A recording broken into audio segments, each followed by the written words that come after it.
பாத்திரமாய் விளங்க செய்திடுமே. வெறுமையான பாத்திரம் நான் வெறுத்து தள்ளாமலே நிரம்பி வழியும் பாத்திரமாய் விளங்க செய்திடுமே. வேதத்தில் காணும் பாத்திரமெல்லாம் இயேசுவை போற்றிடுதே. என்னையும் மூவித பாத்திரமாய் அணைந்து கோயவனே கோயவனே படைப்பின் காரணரே களிமண்ணான என்னையுமே கண்ணோக்கி பார்த்திடுமே. மண்ணாசையில் நான் மயங்கியே வாய்மொழி விட்டகன்றே. கண் போன போக்கில் பின்பற்றியே கண்டேனில்லை இன்பமே. மண்ணாசையில் நான் மயங்கியே மெய் வழி விட்டகன்றே. கண் போன போக்கில் பின்பற்றியே கண்டேனில்லை இன்பமே. காணாமற் போன பாத்திரம் நான் தேடி வந்த தெய்வமே. வாழ்நாளெல்லாம் உம் பாதம் செல்லும் பாதையில் நடத்திடுமே. கோயவனே கோயவனே படைப்பின் காரணரே களிமண்ணான என்னையுமே கண்ணோக்கி பார்த்திடுமே.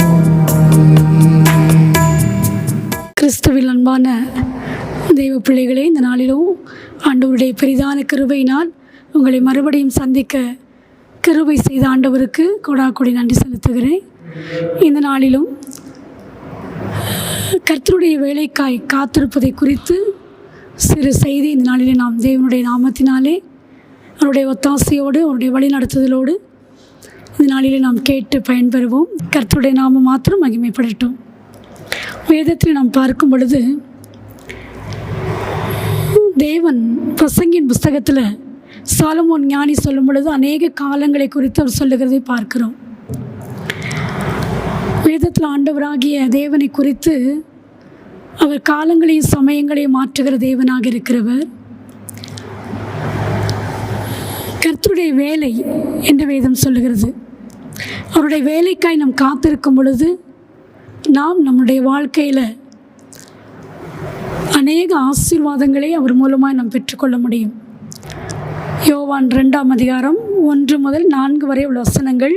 3ஆம் நாளிலே கலிலேயாவில் உள்ள கானா ஊரிலே ஒரு கல்யாணம் நடந்தது. இயேசுவின் தாயும் அங்கே இருந்தாள். இயேசுவும் அவருடைய சீஷரும் அந்த கல்யாணத்துக்கு அழைக்கப்பட்டிருந்தார்கள். திராட்சரசம் குறைவுபட்ட போது இயேசுவின் தாய் அவரை நோக்கி, அவர்களுக்கு திராட்சரசம் இல்லை என்றாள். அதற்கு இயேசு, ஸ்திரீயே, எனக்கும் உனக்கும் என்ன? என் வேலை இன்னும் வரவில்லை என்றார். ஆண்டவராகிய இயேசு மரியாளை பார்த்து சொல்லும் பொழுது என் வேலை இன்னும் வரவில்லை என்று சொல்லுகிறார். இந்த நாளில் கூட எங்களுடைய வாழ்க்கையில் நடைபெற்ற ஒரு சம்பவத்தை நாளில் நான் நினைவுக்கு கொண்டு வருகிறேன். 2004ஆம் வருஷம் ஊழியத்தின் பாதையில் எங்களுக்கு ஒரு வாகனம் தேவைப்பட்டது, அதாவது 2 வீலர். ஆகவே அதற்காக நாங்கள் அநேக நாட்கள் ஜெபித்து கொண்டிருந்தோம். அதை வாங்கும்படியான ஒரு பேச்சு அதாவது பேசினா அதை வாங்கலாம் அப்படின்னு சொல்லி, ஊழியத்திற்காக வாங்கலாம் அப்படின்னு சொல்லி நாங்கள் நினைத்து அந்த காரியத்திற்காக பிரயாசப்பட்டோம். ஆனால் அந்த நாட்களில் ஆண்டவர் ஒரு வார்த்தை என்னோடு கூட பேசினார், என் வேலை இன்னும் வரவில்லை என்று சொல்லி. ஆனால் எனக்கு மிகுந்த ஒரு என்னென்னா, ஒரு காரியம் நம்ம முடிவு பண்ணிட்டோம், அதை கண்டிப்பாக நம்ம வாங்கிடணும், எந்த தடையும் வந்துடக்கூடாதுன்னு சொல்லி. ஆனால் ஆண்டவர் சொன்ன வார்த்தையோ என் வேலை இன்னும் வரவில்லை என்று சொல்லி. ஆனால் நான் ஆண்டவருடைய வேலைக்கு காத்திராமல் நான் என்ன பண்ணிட்டேன்னா, இல்லை கண்டிப்பாக வாங்கி தான் ஆகணும்னு சொல்லி அந்த ஊழியத்திற்காக நாங்கள் அந்த வாகனத்தை நாங்கள் வாங்கினோம்.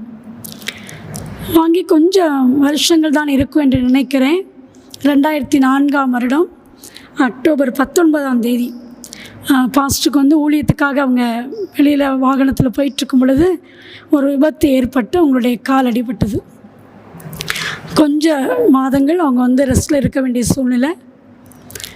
அப்போ அதை குறித்து நான் ஆண்டவருடைய சமூகத்தில் போய் ஆண்டவர்கிட்ட அழுது, ஆண்டவரே ஏன் இப்படிப்பட்ட ஒரு காரியம் சம்பவித்தது அப்படின்னு சொல்லி ஆண்டவர்கிட்ட அழுகும் பொழுது ஆண்டவர் இந்த வார்த்தையை நினைவுக்கு கொண்டு உணர்த்தினார், பேசினார். ஆகவே இந்த நாட்களில் நம்ம ஆண்டவர் நமக்கென்று, நம்முடைய பிள்ளைகளுக்கென்று, நம்முடைய வேலை காரியங்களுக்கென்று, இல்லை மற்ற ஆசீர்வாதங்களுக்கென்று நாம் ஆண்டவருடைய சமூகத்தில் காத்திருக்கும் பொழுது ஆண்டவர் அதை நிறைவேற்ற வல்லமுள்ள தேவனாய் இருக்கிறார். ஆனால் நாம் அதற்காய் காத்திருக்க ஆண்டவர் சொல்லும் பொழுது நாம் காத்திருக்க வேண்டும். அதற்கு மிஞ்சி போவதோ அதை எதிர்த்து செய்வதோ அப்படிப்பட்ட கிரியைகள் நம்மிலே காணப்படும் என்றால் நாம் அந்த ஆசீர்வாதத்தை முழுமையாய் தேவனிடத்திலிருந்து பெற்றுக்கொள்ள முடியாது. அதில் பலவித வேதனைகளும் சஞ்சலங்களும் துக்கங்களும் தான் ஏற்படும். ஆகவே இந்த நாளில் கூட இந்த வார்த்தையை கேட்கிறதான என் அன்பு சகோதரிகளே, சகோதர பிள்ளைகளே, இந்த நாளில் கூட வாலிப பிள்ளைகளே, ஒருவேளை உங்களுடைய படிப்பின் காரியங்களாக இருக்கலாம், ஒருவேளை பிள்ளைகளுக்கு அடுத்த வேலைக்கு அடுத்த காரியங்களாக இருக்கலாம், பிள்ளைகளுடைய திருமணத்துக்கு அடுத்த காரியங்களாக இருக்கலாம். எந்த ஒரு காரியமாக இருந்தாலும் நீங்கள் தேவ சமூகத்திலே காத்திருங்கள். ஆண்டவர் அதற்குரிய வேலையை வைத்திருக்கிற வரைக்கும் நீங்கள் காத்திருந்து, பொறுமையாய் காத்திருந்து அவர் தருகிற அந்த ஆசீர்வாதத்தை நீங்கள் பூரணமாய் பெற்றுக்கொள்ள கர்த்தர் உங்களுக்கு உதவி செய்ய அனுக்கிரகம் செய்வாராக. கர்த்தருடைய நாமம் மாத்திரம் மகிமைப்படட்டும். வேதத்தில் அதே பிரசங்கி இப்படியாய் சொல்லுகிறார். 3:14 அவர் சொல்லும் பொழுது, தேவன் செய்வது எதுவோ அது என்றென்றைக்கும் நிலைக்கும் என்று சொல்லி அவர் சொல்லுகிறார். ஆகவே அவருடைய காரியம் அவர் செய்ய நினைப்பது உங்கள் பிள்ளைகளுடைய திருமணத்தின் காரியத்தில் ஆகட்டும், ஒருவேளை உங்களுடைய பிள்ளைகளுடைய மேற்படிப்பிற்கான காரியங்கள் ஆகட்டும், எதுவாக இருந்தாலும் எல்லாவற்றிலும் தேவ சமூகத்தில் காத்திருந்து அவருடைய வேலையை அறிந்து அவர் சொல்லுகிற, அவர் செய்கிற, நினைக்கிற அந்த நேரத்தில் நீங்கள் அதை செய்யும் பொழுது தேவன் தம்முடைய பரிபூர்ண ஆசீர்வாதத்தை சம்பூர்ணமாய் கொடுத்து உங்களை ஆசீர்வதித்து உங்களை வழிநடத்துவார். அவர் செய்கிறது மாத்திரமே, அவர் நினைக்கிறது மாத்திரமே வாய்க்கும், அவர் சித்தம் கொள்ளுகிறது மாத்திரமே அவர் கரத்தினால் வாய்க்கும். ஆகவே தேவ சமூகத்தில் அவருடைய சித்தத்திற்காகவும் அவருடைய வேலைக்காகவும் நீங்கள் காத்திருந்து தேவனுடைய ஆசீர்வாதத்தை பூரணமாய் பெற்றுக்கொள்ளுங்கள். கர்த்தருடைய நாமம் மகிமைப்படுவதாக. ஆமென்.